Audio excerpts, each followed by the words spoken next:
Nangyari dyan? Lobat eh. Noong umagang yon, habang tinatahak ko ang kahabaan ng Marcos Highway, mayroon akong nadaanan na isang rider nagtutulak ng kanyang motor. Kaya hinintuan ko ito at tinanong, baka tayo'y makatulong.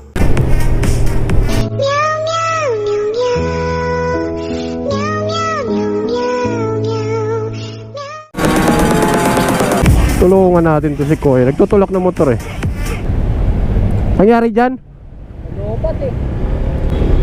Saan mo dadalhin yan? Sige, sige, sakyan mo, tulak natin. Sige, dyan. Ba, traffic. Kanina ka pa nagtutulak? Ngayon pa lang, ikaw lang pauwi na. Ano yan? Biglang nalubat o Lobat? habang tumatakbo ka?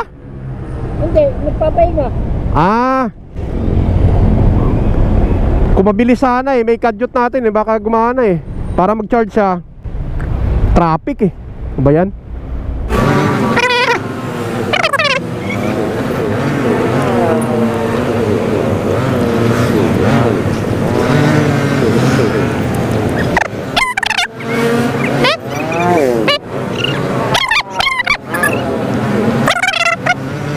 On mo nga, try mo on.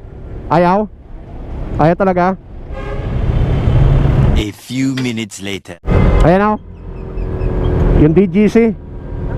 Ayan yan. Oo. Yan. Adyan ka na? Sige, sige. Ito na ako. Uminit yung ano ko, yung belt. Nag-slide na talaga yun. Umusok. Ayun, iniwan na lang natin doon si Kuya, no? Kasi talagang ano, sinusubukan namin kanina ikakadyot, pinakakadyot ko sa kanya habang tumatakbo kami. Pero ayaw talaga eh, kasi sabi niya lubat daw. Kaso nga lang kasi hindi kami nakatakbo ng mabilis dahil nga nag-traffic na dito sa may Masinag eh. Nako, mabutan tayo ng ulan. Bibili pa tayo ng bigas. Alright, so yun, iniwan na lang natin doon si Kuya. Sana mapagawa niya ng motor niya, no? Kasi lubat lang naman.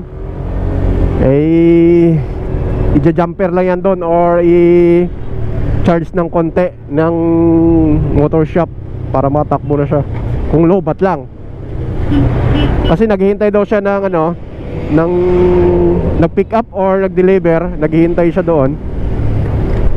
Bigla na lang daw na lobat.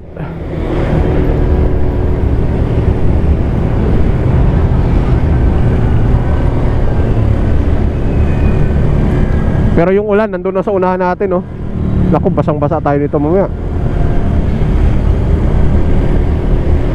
Pinawisan din ang likod ko, ha?